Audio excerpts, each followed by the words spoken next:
Good afternoon. I'd like to welcome you all to the Power for All Energy Access for the Rural Poor panel.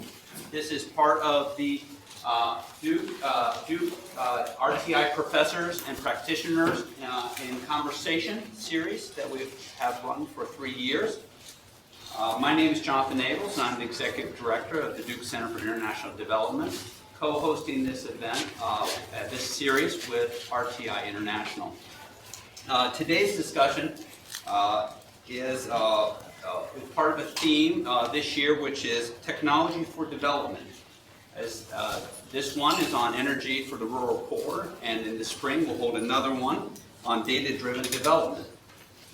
We hope that these conversations are both fruitful and productive, not only within this community, but farther in the larger community as well. Before I begin with the introductions of who's on the panel, I want to take a moment to thank the staff of both organizations who did all the logistics and administrative responsibilities for making this happen. I'd especially like to point out Anna Wetterberg of RTI and Tanya Voigt of Duke for their work on this project.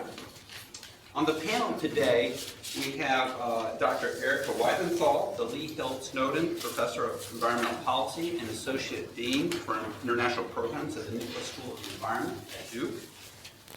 Jim Rogers, the Duke University Rubenstein Fellow, Sanford School Public Policy Visiting Professor of the Practice and author of Lighting the World, Transforming Our Energy Future by Bringing Electricity to Everyone. Dr. Vikram Rao, Executive Director of the Research Triangle Energy Consortium. And Sarah Dimson, a private enterprise officer with USAID's Power Africa program. The panel is moderated by Paul Weisenfeld, the Executive Vice President of the International Development Group at RTI International. I'll also say in this group, we understand that people who have RSVP'd come from RTI International, UNC's Center of Global Initiatives and the UNC Law School, the Duke Office of Global Strategies, Iron Oak Energy, the North Carolina Clean Energy Technology Center, North Carolina Department of Commerce, the EPA, and the Environmental Finance Center, just to name a few of the organizations represented here. So I feel like we have a great diversity of experiences and opinions, and will lead to a lively discussion. So with that, I'll turn it over to Paul. Thank you. Thank you so much, Jonathan. Welcome, everyone. Good afternoon, and welcome to our distinguished panelists. I'm thrilled to be here. Before we start, let me say thank you to Duke. We're very appreciative at RTI of our relationship with Duke and this series on practitioners and professors and practitioners in conversation. I think has really enriched our experience at RTI. Duke is one of our founding organizations at RTI, along with 2 other universities in the Triangle area who shall remain nameless. But we are thrilled with this relationship and are really interested in deepening it. The other advertisement I'll make before we start is we're very interested in the energy sector at RTI, and if people are interested more in what we do rather than advertise it here, we have a brochure about RTI's integrated energy solutions that you can find at the back. So we want to make this very conversational. I will ask an opening question to the panelists after we show 2 quick slides. They'll keep it very short, and then we're going to try and bring the audience into the conversation a little earlier than is typically done. So we'll do 1 round of questions here, bring the audience in, and make it more conversational, because we think that'll be more engaging, and this is a topic that there's a lot of interest in. So in terms of opening it up, I thought I'd start with this slide that I know many people around the world have seen. It's a very common slide, but just to remind us what the challenge is in energy. You can see this comes from NASA. It's a photo of the Earth at night. It's probably about 8 years old or more. Sorry, I forget how old it is, but it's pretty obvious where the gaps are in energy. You can see there's good energy coverage in the north, in North America, Europe in particular. But even within those areas, there are gaps in North America. There's more energy along the coast, more energy in urban areas, but large parts of the developing world are literally and figuratively in the dark.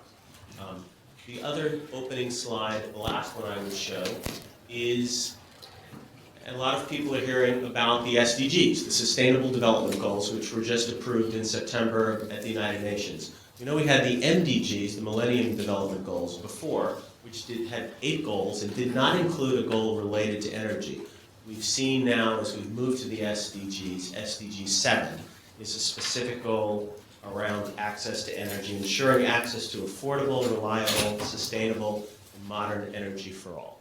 So I thought I'd start with that and ask the panelists, 1 or 2 or 3 or all of them, if someone wants to talk about, so why is this? Why now is energy all of a sudden an important issue? We didn't think about it in development before. Development's focused on other issues. So why? What does energy get us? What does access to energy get us?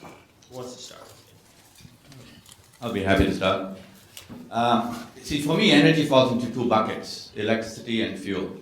But whichever bucket you're talking about, the one reason that you have to have energy available is that, in my opinion, affordable energy raises all boats of economic prosperity. Every boat of economic prosperity is raised by affordable energy, whether it is electricity or whether it's fuel. So I would say that is the compelling reason. If you want to raise people from poverty, the most important thing you can do is provide energy. Some people juxtapose whether you should provide energy versus health and so forth. You mustn't juxtapose that way.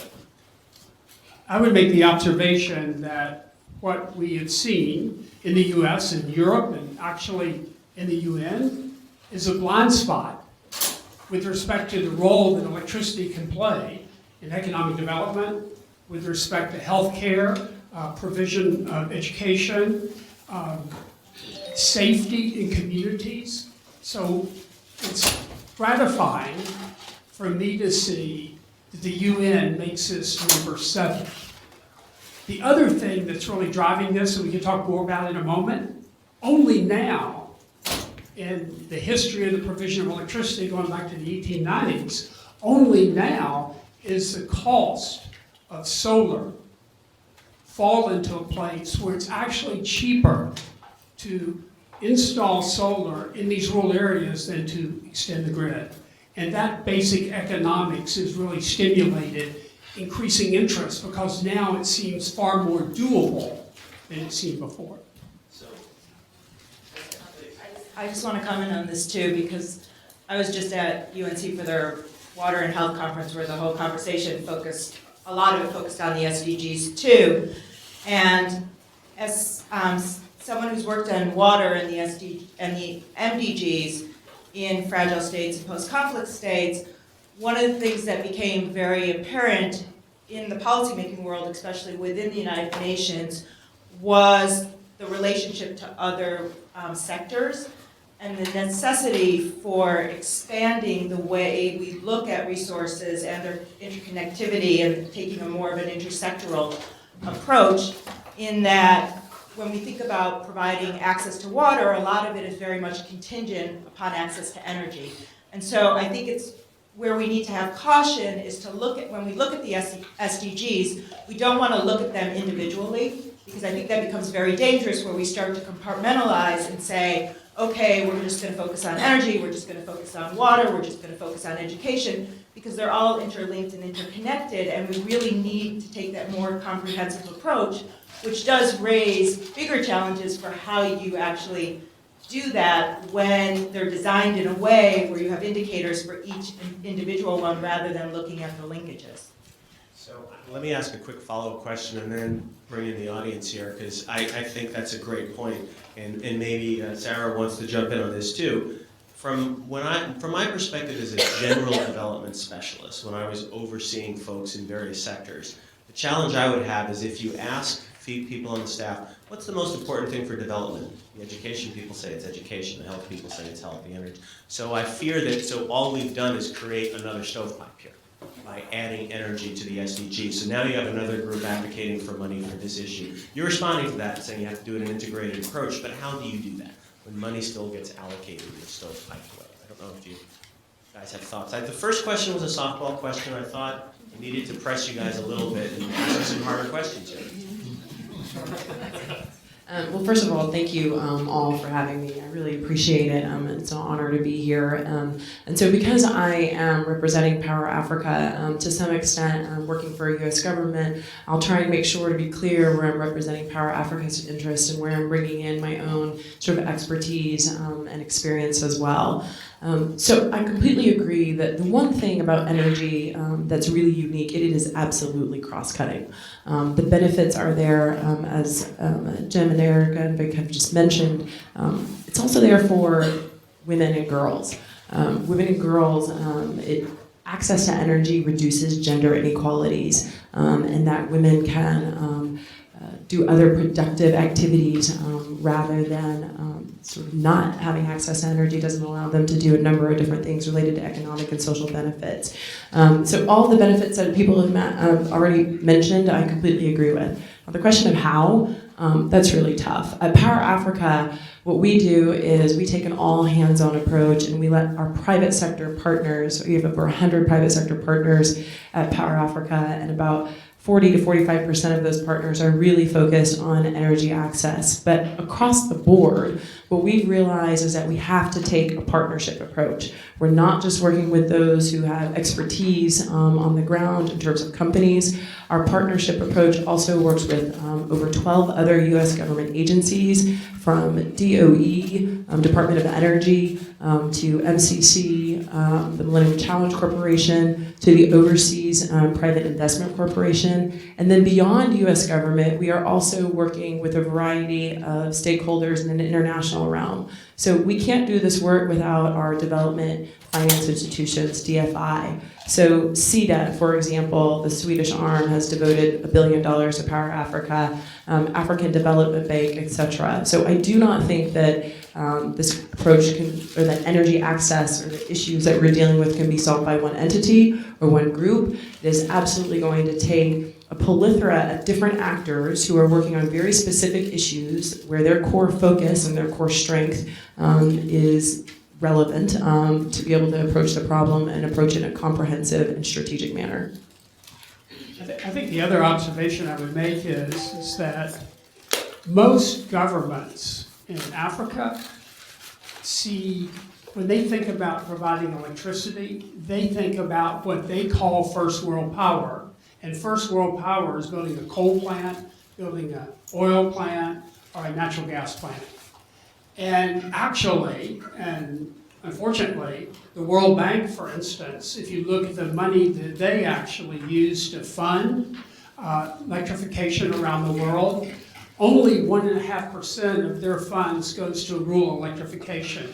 The vast majority, and that's actually true to most development funds around the world, go to large investments in power plants. But the other point I want to quickly make, and Erika made it, but I'd say it a little differently. Access to electricity is foundational, and it enables our ability to address all these other issues.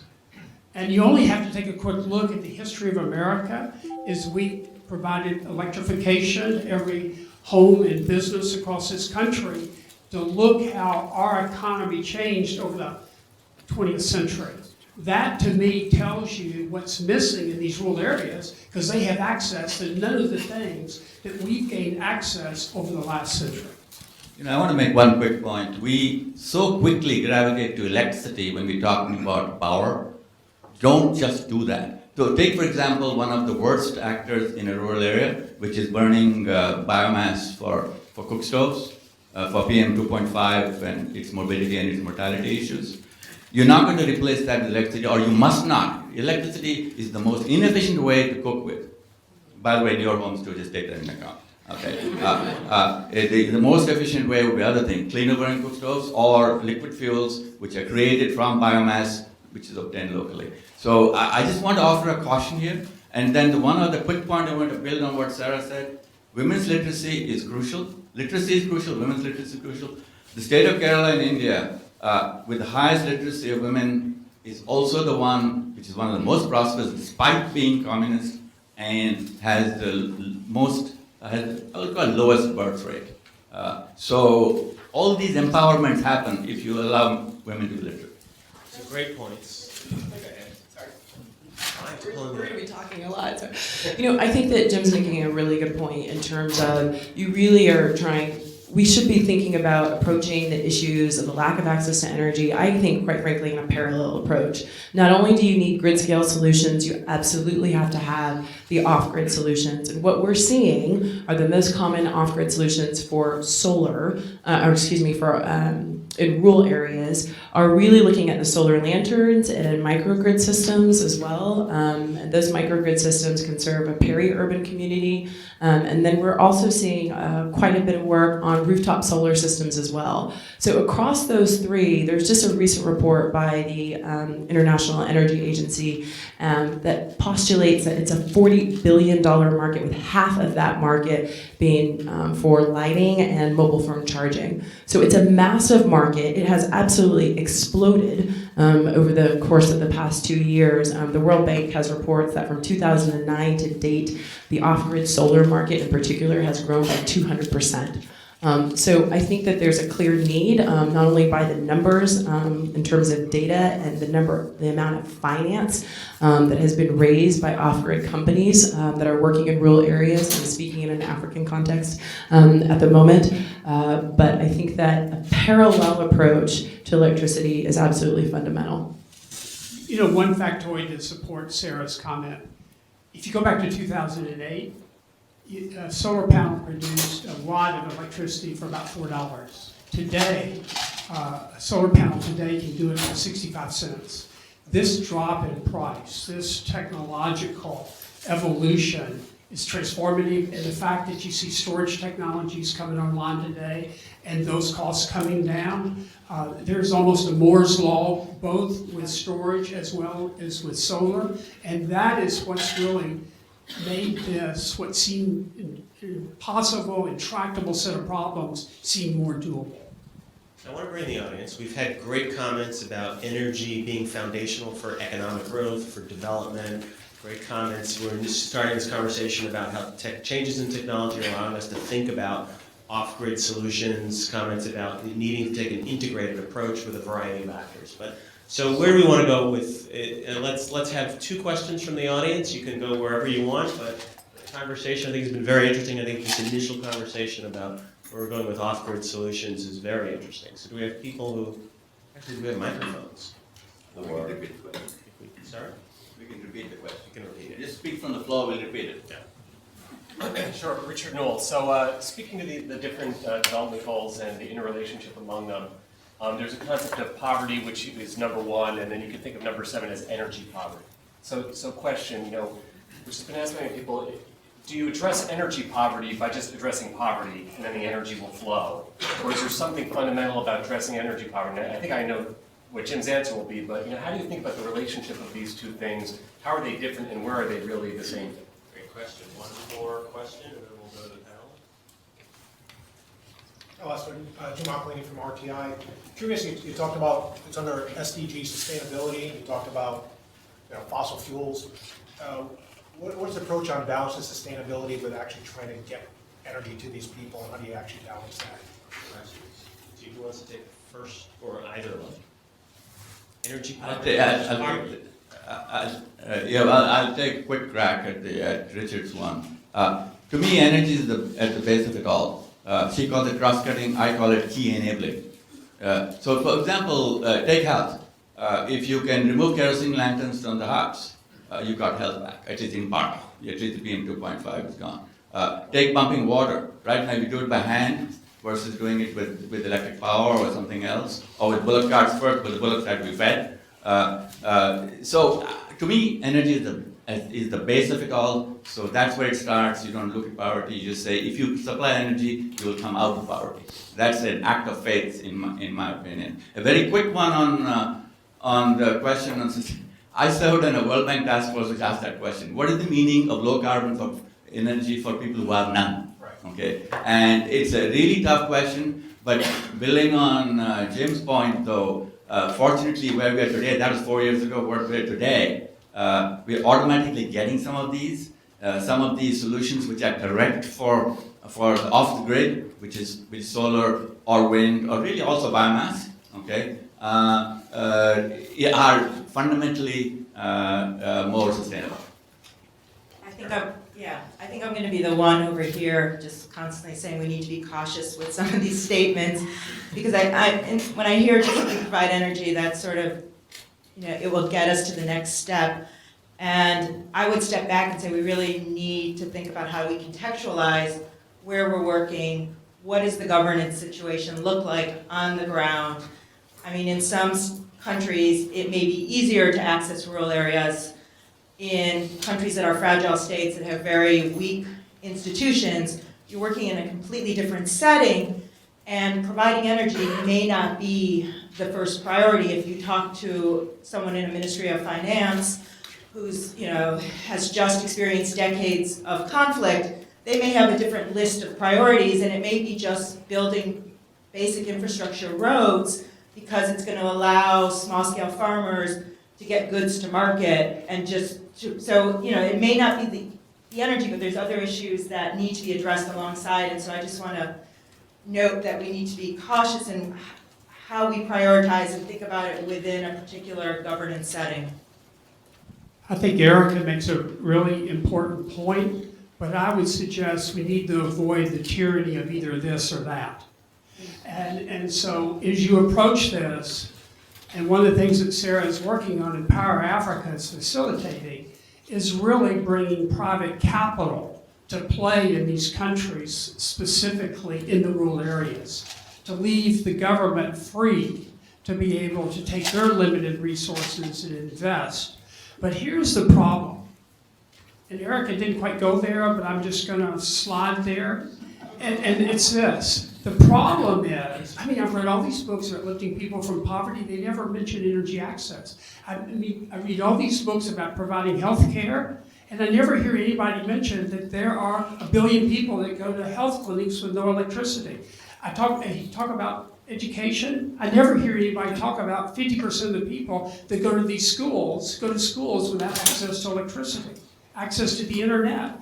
And so I believe that I get back to my earlier point, it's so foundational, it's got to be part of the provision, and we need to think about it in a different way, because it will enable all these other things. Sarah, do you have a comment? Question? No, go ahead, please, go ahead. I was also just going to build on that. I think that, I know we're not to the point where we're talking about solutions, and we're still talking about the problems and the issues and whether or not energy is fundamental. So assuming that energy is absolutely fundamental, I think, for economic and social growth and for the environment, I also think that it is really important to think about the challenges on a country-by-country basis, and that's really what we do at Power Africa. While we might have broad strategies, we are really looking at country by country and understanding what are the enabling environment constraints, what does the political economy really look like, and how will that affect the IPPs, independent power producers' ability to provide either grid-scale solutions, or how will that affect the distributed energy services companies, the DESCOs, from being able to provide rural access to energy. So I think all of those things really do matter. So from a Power Africa perspective, I will say what we're trying to do, understanding all the various issues that are out there, are developing unique solutions that are mostly tailored to private sector companies. And so at some point when we get to that conversation, I can give a few examples. Well, I'm going to take my prerogative as moderator and push you guys on the solution question before we go back. So there's a reason that a lot of these areas don't have energy. It's not a sustainable business. How do you encourage the private sector to go in where people can't pay for energy? The answer has tended to be government subsidies, and we know that doesn't work. Is the answer that technology is lowering the cost, as you said? Is that enough? If that were enough, it would be happening on its own, but there's a market failure there. How do we really address that? What is the solution? I think there is an incredible number, and Sarah knows them, and we were talking about it before this session, of companies that are now coming in. And the most effective companies, when they go into a rural village, the first thing they do, and this is to Erika's point, is basically they listen. And they listen to the people, then they engage, and the really successful ones recruit people from the village, they train them, and then they empower them to provide electricity in these remote areas. Now, I just wrote a book, and I'm gonna pump it a little bit. I should have brought it and waved it. Trying to get sales up. But in the book, Repeat the name. no, I'm see, Lighting the world, transforming the future by bringing electricity to everyone. you buy it, I sign it.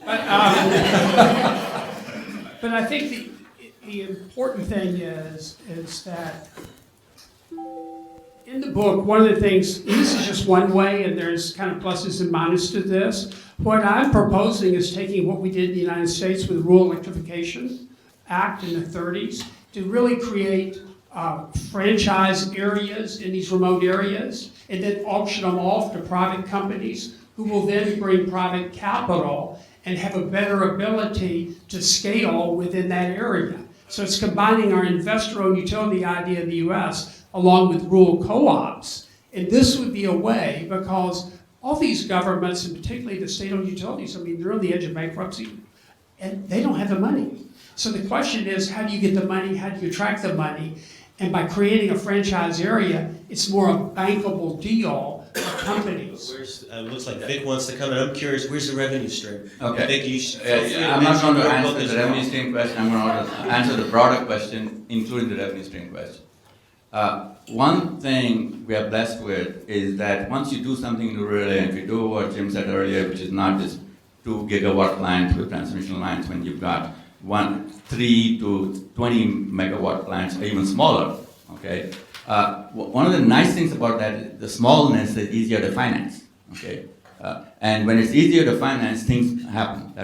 That's one point I want to make. Second point I want to make is, I don't know about Africa, but certainly in India, a lot of folks who made money out here are going back and being altruistic. Third point I want to make is there are ways to finance these days that we didn't have 10 years ago. One is called crowdsourcing, okay? And crowdsourcing will get you financing, especially if it's altruistic, or has elements of altruism. So I think I'm not as daunted as for most folks are, and the main reason is these are smaller enterprises, they're local enterprises, and so for example, why did microfinance work? Okay, he didn't get the Nobel Prize because it really worked mainly because these were small amounts and it was local.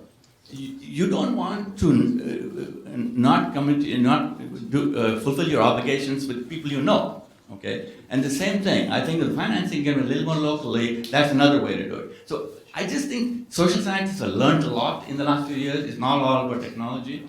I think it's more doable now than it would have been 10 years ago.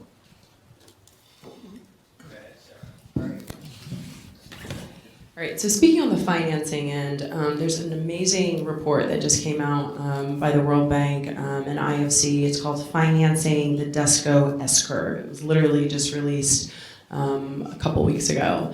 And essentially it talks about the mismatch between the type of capital that's needed and the type of capital that's available for these companies who are working in rural areas to actually be able to deliver solutions. And if you think about sort of a traditional sort of business model S-curve, you have the early stage to mature growth. And at the early stage, what's needed is grant and seed capital.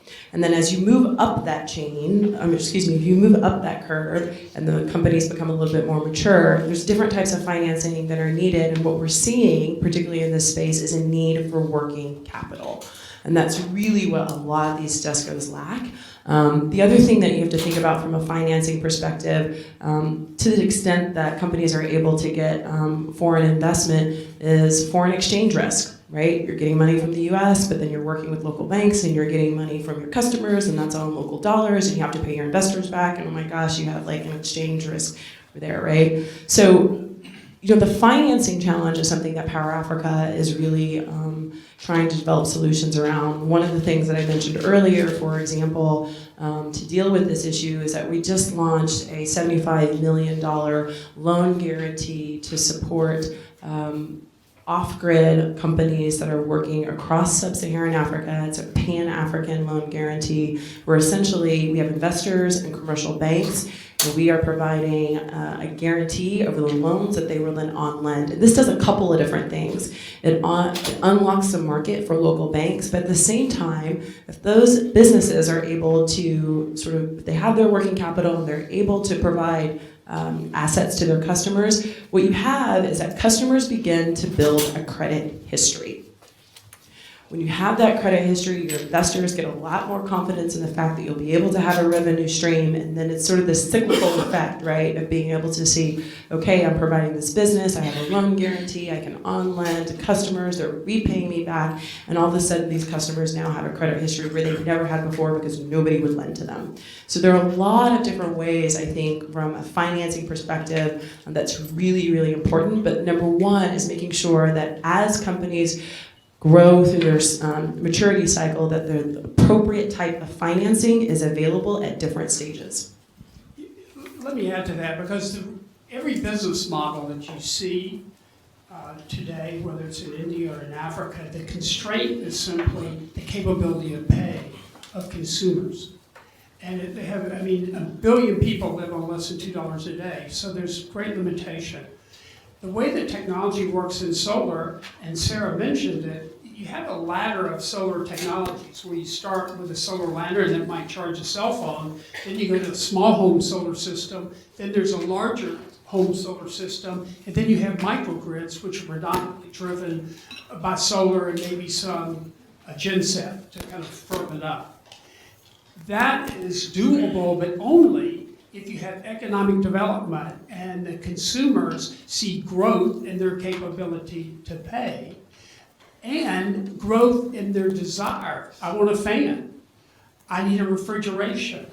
I need a TV. And so that will happen over time. The problem is you got to get people on the trajectory going up. And I think that is really the key to making this work.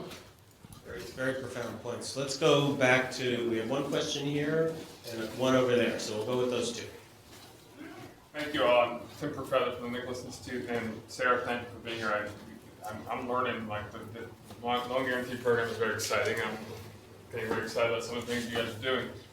We're in the policy school, so I was going to ask this sort of policy question. It kind of goes to a little raised when Eric was talking about the governance, but when Jim and I have been working on some of the concepts that are in his book, it seems that some of the best success stories in these companies are places where they have a positive policy environment. Like in Tanzania, you may have less subsidization of the competitive fuel of kerosene. You have lower barriers on tariffs for solar to come into the country. Well, then also North Electric can build a business model there, whereas in 2 countries over, there may be a contrary policy environment. So first, if you comment I think there's governance and policy risk. One is just, if there's failure of governance, such as there's too many exogenous risks to the business, you can't even get there. Then there is removing the things that would be barriers to the business model, like tariffs and subsidization of competitive. And then you have policy that could be proactively encouraging, like Jim's franchise model of like something that could encourage investment. How do we get countries on the path to seeing that and wanting to move that policy path? And for those of you who are directly engaged with some of the nations about, are you seeing those nations become more policy fluent in terms of what could push these technologies, or we still have work to do there? So great question. Did people in the back hear that, or do we need to summarize? I think it looks like they heard it. So let's go to the question here. Make sure you speak up. Sure. So I'm Mark Juland in the Stanford School here in Public Policy.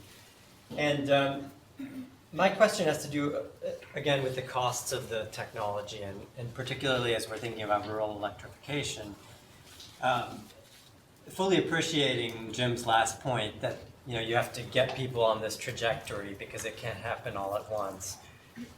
My concern is that we're likely to repeat mistakes that have been made in other sectors where projects are done because they're good ideas, consistent with development goals at a very high level, but that the costs just simply are not low enough to justify what we're doing. And in particular, so I'll just emphasize a couple of points. So one is, Jim's comment that decentralized solar is kind of becoming competitive in these rural areas. To me, that's a little bit like saying that you can dig a 3-kilometer deep borehole in a desert because that's cheaper than going to surface water, right? I mean, there's no surface water around. The costs are still extremely high. And so how low do these costs actually have to go to make rural electrification make sense? And maybe that's a phased kind of thing. And also, how do we avoid mistakes that have been made in these other sectors where we thought that the next technology was the big next promise to economic development, and yet it's contingent on economic development. This is linked to Richard's point. Great questions. Do we want to start with the governance question? Governance policy environment is absolutely key. It's a challenge in the U.S., right? It's a challenge everywhere, but you can't get on the path Jim talked about without getting the governance and policy environment right. Good luck, Sarah. It's a hard question. I don't have all the answers, but I have some exciting news.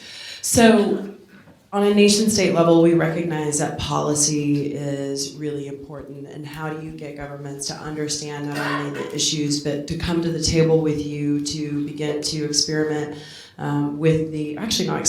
implement some of the tools and the resources that we know that are working. So about 2 weeks ago in London, DFID, which is the UK's development arm, announced a campaign that Power Africa is supporting along with the Swedish government, and it's called the Energy Access Campaign. And essentially the Energy Access Campaign is all about going from literally country by country. It's matching policy commitments from each from each country with the tools and resources that are available through a host of both public and private entities, and getting governments to commit to certain policies, and it's all about off-grid solar. So this is new, very new, literally announced 2 weeks ago, in recognition of the fact that you really have to operate from a policy perspective. We've been talking, at least for Power Africa, so much about working with companies. But in an off-grid space, we recognized that there was something that we needed to do, and we needed to do it at the policy level. So I think that's the first step. And we have a couple of countries that are signing on, and we're going to continue to sort of make people aware of the campaign. And then at the end of the day, it's about not only getting commitments, but making sure that on a country level, as it relates to policy, that the tools and the resources that are available, both on the government level and on the private sector level, are made available. So that's something that we literally was just announced 2 weeks ago, and I can tell you more about that later. I'm not saying that that's the end-all and the be-all, but I am saying that there's a recognition of the need to deal with policy, and at least from Power Africa and our development partners, we're working on it. Let's bring Erika in first. This may even be a question for you, Sarah. When I hear that, it makes me excited to hear that people are focused on the governance component, and that's really key for implementing a lot of these programs. But I also have seen at various times, like in places like Ethiopia, the main player is funding from the Chinese government, and you see a lot more variation in the donor community. And so, there's different coalitions of donors who are focusing on different parts of the energy sector and providing access. And there are some countries that may not care about emphasizing good governance and dealing with some of the reforms that are required to create that welcoming environment for the private sector. And so how does one balance or the various I don't want to call them like development paradigms, but different, that there's different players out there who have different ideas of what it means to provide energy access, and they may not all agree on governance as something that is fundamental too.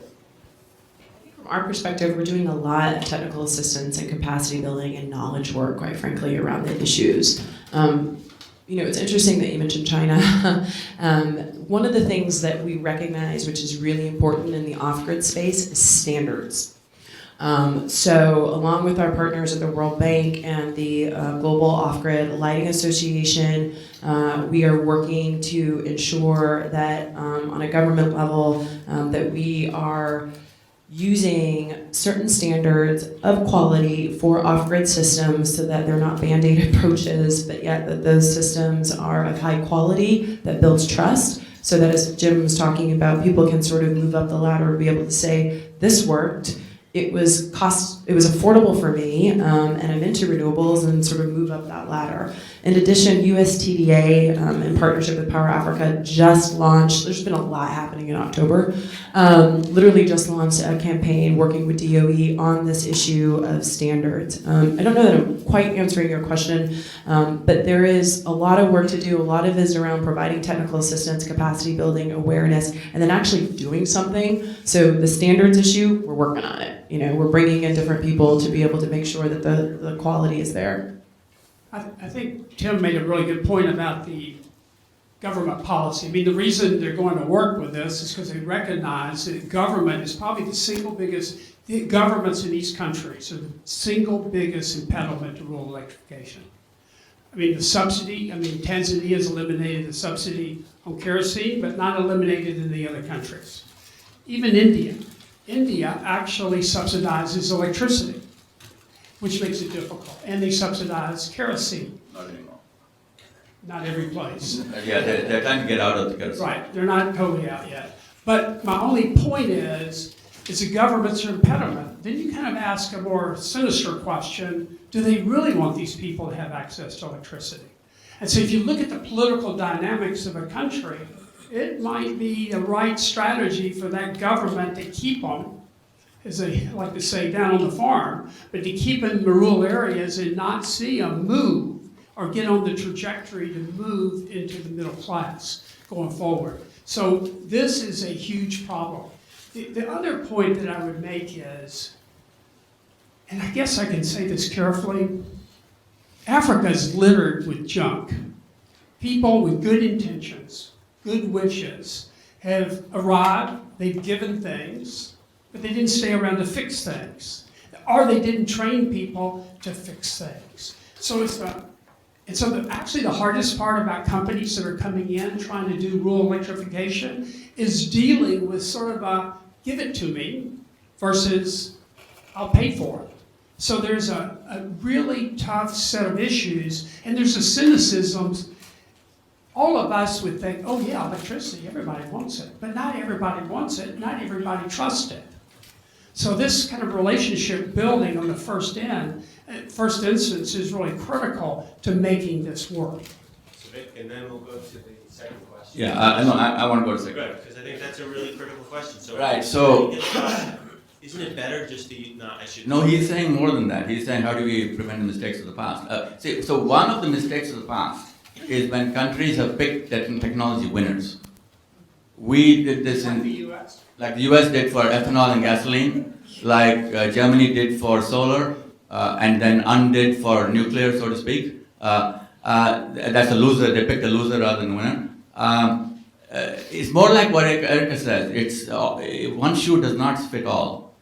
So it's certainly a single country, I think, should stay away from making mandates across the country, because the country is not monolithic. Certainly, in many of these countries, as Erika said, in each case you may have a different issue. Now, getting back to the cost, solar really is picking up. Here's the deal. People talk about grid parity. What the heck is grid parity when you don't have a grid? Okay. It basically means what is the real cost of a kilowatt hour of energy in that place. Okay. And everybody jumps to solar. I don't think anybody has discussed a single other alternative than solar, and there's a heck of a lot of other alternatives than solar. It's just that we're jumping to solar because solar has had the highest trajectory recently of getting the cost down. By the way, rooftop solar is not a good idea. It costs much more on the rooftop than on the ground. But anyway, so we must think of other things, but in the end it comes down to what is the delivered cost in a particular place and what makes the most sense. Is it converting biomass into something? Is it wind? Is it even small modular nuclear reactors? No, I would say, I agree with that. I think that it's what really clears the market in a sense, and solar it has a characteristic that's different, for instance, than wind. It can be distributed and still be efficient. Wind is distributed. Wind is only 1 megawatt hour per windmill. Right, but I'm saying it's more distributed in terms of the use, because we're not talking in megawatts, we're talking in watts. And so my belief is you have a convergence of technologies that are changing it. One, 90% of the people in sub-Saharan Africa have cell phones. This mobile payment, mobile banking, fundamentally changes the business model for those who want to deploy.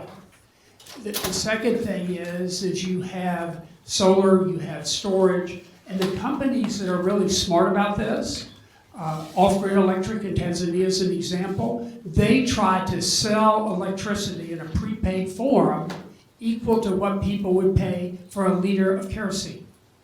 That actually makes it more attractive to people to purchase it, to match up, not with just their capability to pay, but also to allow them to move forward. I don't think anybody's picking solar. It just is a thing that is working today.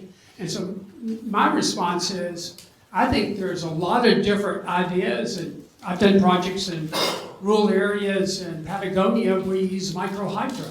And microhydro can play a role in Africa in some of these countries. But the important point is, no government is picking. They might pick in terms of central station plans or renewables, but no country is saying, go to the rural areas and only do solar. That's just not happening. It's more because people are bringing it as an economic proposition, not as a mandated government proposition. So one quick point on another technology which will aid solar or any of these. Take solar, for example. It produces DC power, not AC power. Storage device is DC. Cell phone is charged by DC. LEDs are run by DC lighting. Computers are charged by DC. And yet, what do? We take the solar power, convert it into AC, and oh, by the way, convert it back into DC in order to do all these things we want. What should happen in these outposts of solar is a DC microgrid, forget AC in that area, and homes should go all DC. Any motor runs with 50 to 70% more efficiency with DC. Take a fan, a DC fan is that much more efficient. So, and your compressor for your refrigerator is more efficient if it's DC. So, there are other levels of thinking here. Okay, Edison lost that battle 100 years ago on the DC-AC battle. But there's no, and because AC is better for long distance transmission. But we got to change our mindset when we say we're not doing long distance. We're talking about microgrids, local production, DC. DC home, DC circulation, DC power. It's not just power access now, it is reduced use of power. You know, there's one other trend that, I mean, we've all talked about the supply side. There's incredible work done now to make refrigeration, to make fans, TVs, radios, the things that are going to be in the first part of the build out, to make them the most energy efficient, or ones that convert best. And actually a lot of these appliance companies are thinking in terms of just what Vic suggested, of making them all DC so they can plug in that way without having to go through the conversion. So that, let's not forget, and actually that's could be a great benefit for our country and for other countries around the world if people get breakthroughs in productivity gains in supplying refrigeration or fans, etc. I think that is really one of the keys. Sarah, what do you see here?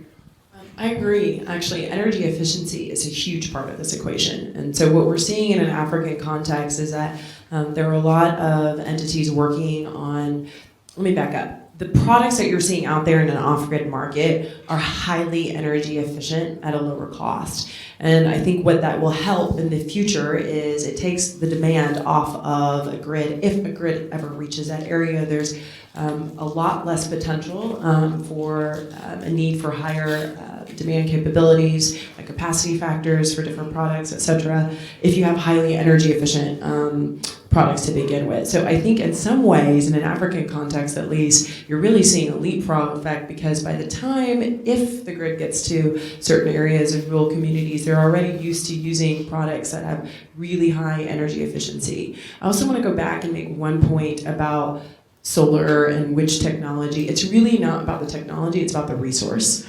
So you have to really understand where are there good wind speeds. It's not everywhere in Africa. It's in Namibia, it's around the coast. Where are solar radiations really high? Those are some of the places you also want to go. So it's really, really important as people are thinking about renewable energy technologies to make sure that you're looking at where the resource is the greatest. And at the same time, the other thing about solar is solar pairs really well with hydro. So there are a lot of solar hybrid systems that are out there as well. So I just want to kind of throw that out there to make sure that it's not just about picking the right technology, it's about picking where the resource is greatest. Erika, looks like you want to come in? Yes and no. I'm trying to figure out where to jump into this, because I hear so many of the buzzwords being thrown out that are part of the SDGs, and I'm going to go back to the SDGs where we started, largely because the SDGs in many ways was a different process than the MDGs, which was a much more inclusive participatory process that invited a lot of comments. And in doing so, invited so many comments that we're going to have like 160, 70 targets that need to be met. And when I listen to this conversation about this is a great opportunity to think about the most energy efficient technologies and refrigerators and fans, on the one hand, that means really what the SDGs are about is also fostering economic growth and consumption, but then you have, with energy, but then you go back and there's this climate change component, and there's, building sustainable, resilient cities. And so I'm trying to figure out how one then thinks about all of this in a comprehensive manner. And then also, maybe I'm just throwing out more questions, this notion that we're talking about this rural electrification, where the potential is for maybe some of these more innovative technologies, and then what happens to the cities? You want to go? Jim wants to respond. Are you finished, Erika? Yeah, it's just thinking about, again, those connections, because are they going to be left out? Because what we are also seeing is tremendous migration in many countries to the urban settings, and you're seeing the growth of these peri-urban environments that are really part of this informal sector, which no one really knows how to map and count.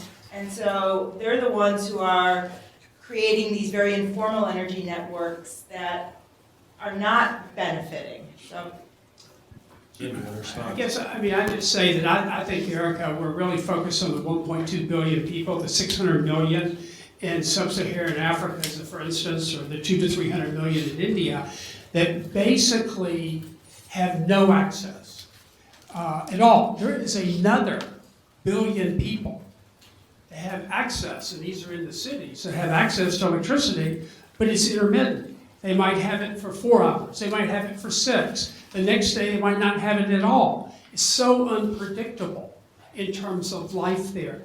But that is a whole different set of problems that really are going to require even different solutions. I think those solutions are going to be driven more by the state-run utilities. And even there, Sarah and I were talking about this morning, even there you see the building of utility-scale solar to provide electricity and to blend in to providing to that 1 billion that don't have 24/7 access. One quick point. I don't completely agree that you cede it to the utilities. Energy efficiency will lift all of those boats. Okay, so the IEA has forecast that for any reasonable carbon target in 2050, 40% has come from using less. And so energy efficiency, now the people with none are forced to be energy efficient because they have no choice. We can learn from that. So we can start in the rural segments, learn to say, let's talk DC everything. Small towns could go to DC a lot of things. And there are folks working on that right now, on providing a portion of the supply in DC rather than AC and so forth and so on. So I think there are solutions, but I don't think energy efficiency is just the province of the ones without. It applies to all.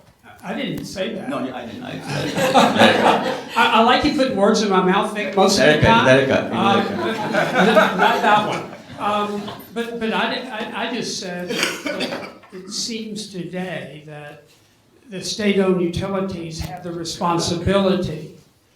I didn't even comment on energy efficiency in that context. I think it plays a critical role there, as it does in rural areas. But one other point that Erika made, sure, there are 50% of the people in the world live in cities today, and by 2050, 70% of the people will live in cities.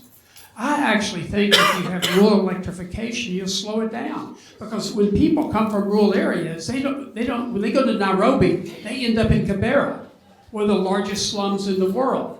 And even there, they don't have complete access to electricity.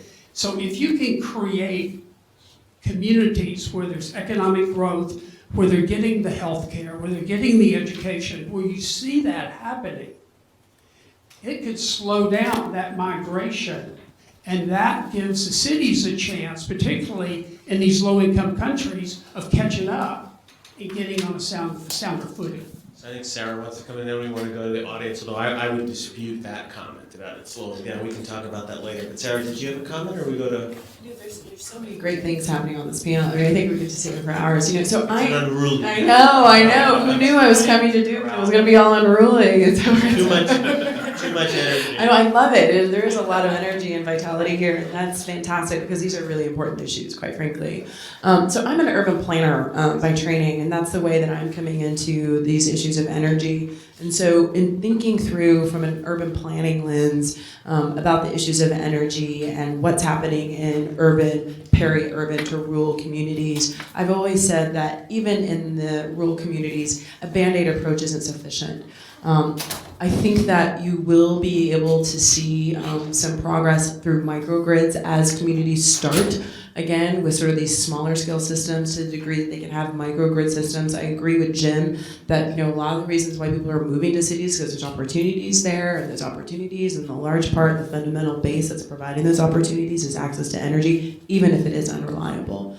I do also just want to make one point in an African context, which is important, and I know this conversation is focused on off-grid, but there are success stories of grid-scale solar really working. I would encourage you guys, if you haven't had a chance, to check out the South Africa Renewable Energy IPP program. They put over 5,000 megawatts have gone through competitive bidding, and the prices of solar have gone so low at this point that they are saying that solar is now more cost effective than coal, and that's the cleaner coal that's being used. It's at 7, 8, 9 cents per kilowatt hour, which is absolutely fantastic. We have developers who are now exiting the game in South Africa because the prices of solar have dropped precipitously.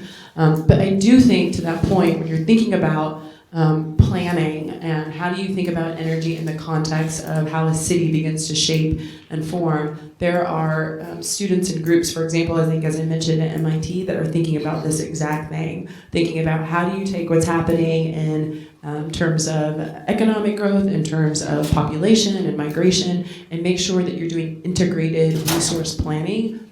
It's a big challenge, but it is happening, and I think it's absolutely necessary. So let's take, there was one question here, right? Let's do 3, and those 2 over there. Go ahead. Let me take my institutional hat. Francis Jacob. Let me take my institutional hat and ask in these kind of lost places with very few educated people, who will keep the accounts for these marvelous things you are proposing?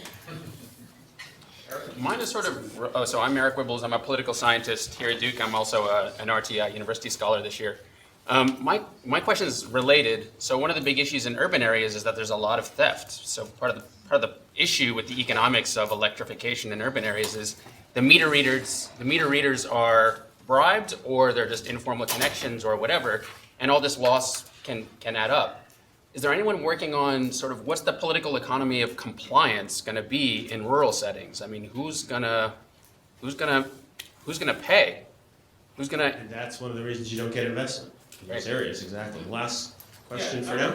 Yeah, we've been talking about electricity all this while, and I want to talk a little bit about liquid fuels, and especially transportation fuels that are important for energy access as well, and see what the panel thinks about what are some of the barriers, what are some of the solutions for those particular sectors. Okay, 3 great questions. Who wants to start? I think the short answer is that most of the business models are prepaid in these rural areas. That seems to be the most effective model. Is it MCOPA? Is the one that's really pioneered in the prepayment and the use of mobile banking. So I think that is a partial answer going forward. And the theft, I mean, I bought a company in the mid-90s in Argentina. It provided electricity to the northern part of Buenos Aires. We had a 26% theft. And all these I lived there. Huh? I lived there. I lived in a house where it was stolen. And actually, I didn't do the stealing. I have been looking for you for a long time. I gotta leave. Okay, would somebody keep him in his chair? I need my money. But I actually would say that this is a problem that we've learned. I mean, it's in every major city. And it's whether you brought the meter reader, to your point, like you used to do, or is it a simple case of just flat stealing it? And that happens a lot also. So that there is a lot of work that's being done to solve that problem so you can make, in most of these countries it's state-owned utilities, to help make these companies more economically viable, which they really need. So let me do a quick one on that and then the fuels one. Yours I have no clue on, somebody else will handle it. Right, this is your question. On the, Sorry. on the theft part, up to 40% can be lost in transmission, but more than 3/4 of that is theft. Most of this is what we call sanctioned theft, okay? Everyone knows it's happening. It's not necessarily meter readers. You can have these apocryphal pictures of wires coming off the poles.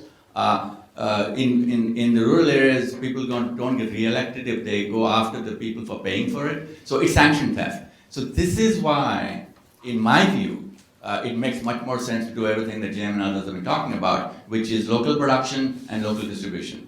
And if it's local ownership, it's like microfinance. They will not steal from each other. Okay, so maybe that gets a little bit to your question, but I think local ownership is perhaps a key to theft not probably happening in that microcosm of that microgrid. On the fuel part, in the context of this population that we're speaking of, the main focus should be on cooking fuels. On the elimination of biomass cook stoves, or at least making them safer, or elimination thereof. And one of the things that serious caution, in parts of India which are electrified, the village is electrified, a status symbol is to have an electric stove. A very bad idea, okay? Because it's a very expensive use of energy. So we need to provide alternatives. You can't just say, don't use electricity for cooking, okay? So the alternative we have to provide is to produce fuels locally, either from biomass or from dung or from other forms of biogas. This is it's feasible, there's work going on, it will happen, but that is the place where it'll be. So it'll be a fuel for cooking, fuel for lifting water, fuel for a few other local enterprises. But all locally produced, small production, we're talking less than 100 metric tons a day type of plant. So let me ask a question then. We're at Duke. Duke is an academic institution. It's co-sponsored with RTI. We're a research institute. What are the gaps in knowledge? What research needs to be done to advance everything we're talking about? You guys have laid out a whole series of solutions, modern technologies, more energy efficiency, microgrids, et cetera, et cetera.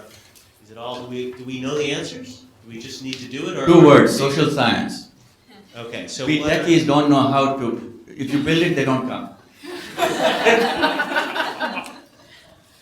Any other comments on that? Erika, you look like you're.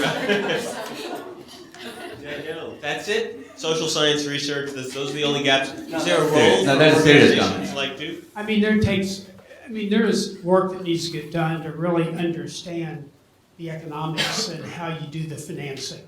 I mean, you know, a lot of development banks are basically creating credit facilities to help local banks. I mean, local banks in India won't loan you money for a micro hydro, they won't loan you money for a microgrid, so you've got to find a way to stimulate and let them develop the capability to invest over time. So there's work that needs to get done on how you get the right banking products that will work and will engage local banks. It'll make them more prosperous over time because they'll be loaning money with a risk that they really understand. There are issues about how do you go into a village and succeed. And there needs to be, and this might be the social science part of it. And then there's this whole area of, the single biggest impediment to rural electrification is governments. What work can be done? What are the proof points that governments need that will help them really understand that this is going to lead to greater economic viability, they're going to lift people from poverty, and it is going to be transformative to their country and to their people. Not everybody believes that.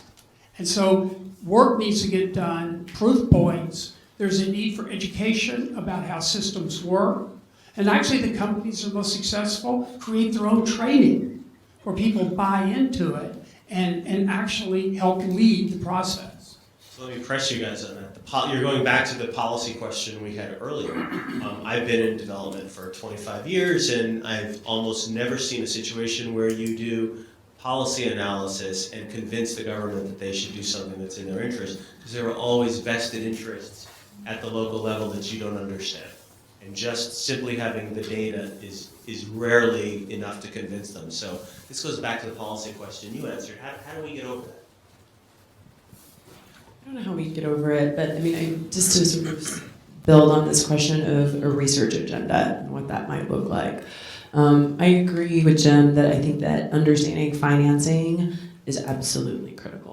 I think that there's not enough data and information there about the mismatch, about the type of capital that's available and the type of capital that's needed. There's not enough good hard data. I think it's just now coming out, but I think that that's one area that could definitely use some attention. A second area, which we haven't really talked much about, but I think there's some tangential conversation about it, is there's not good data out there on customers' ability and willingness to pay. So between different technologies and as people move up, what is the willingness to pay for a larger system? I don't know. You know, are people buying them? Yes, but to what degree can you sort of map out and understand, okay, here's the market, here's how much people make, here's the income threshold, here are some of the other competing factors, and for technologies A, B, C through D, all the way leading up to maybe a microgrid, here's the willingness to pay by customers. That to me takes real on the ground, sort of hard knocks research approaches that I think universities could do really, really well. The other area where I would say that there's an opportunity for good research is around policy incentives. We've talked a lot about the policies that exist or don't exist, but what are the critical policy incentives alongside business models that could really drive this market forward? I haven't seen a whole lot. We've got a lot of ideas. I think Power Africa is doing a lot. But if you could pinpoint down those policy incentives, I think that'd be great. So those are three things I think that come to my mind in terms of a research agenda. Great response. I want to build one quick one, both of these. So on agreement, what they want to pay for, and stuff that Jim also said, that is the province of behavioral economics.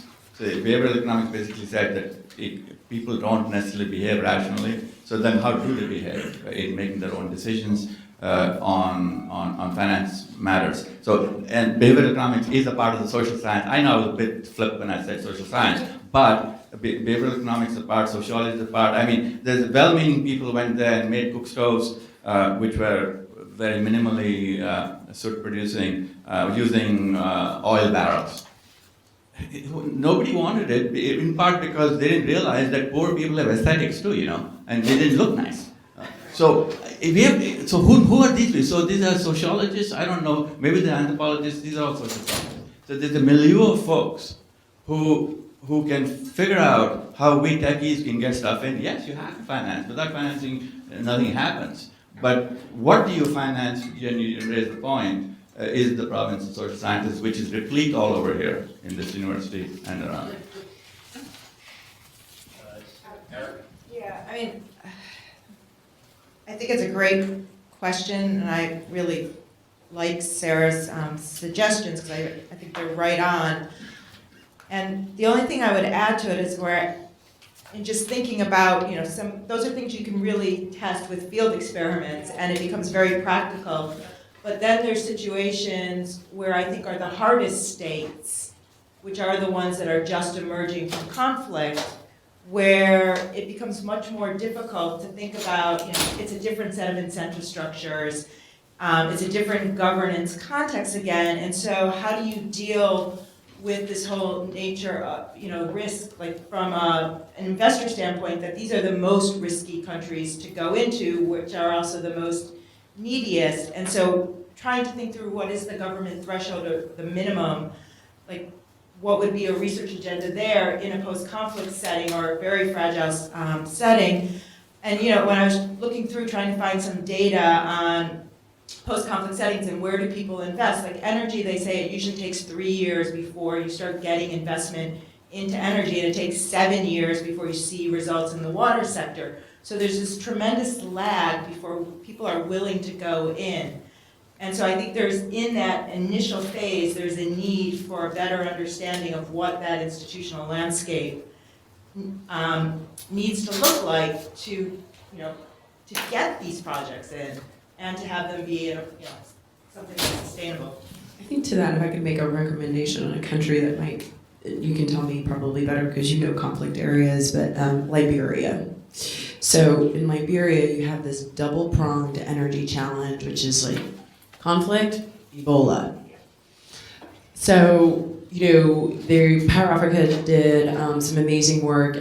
We sort of set aside a renewable energy hat and said there isn't a major crisis happening right now, and we actually did work with a couple different development partners to get diesel gensets out to healthcare centers that really needed them.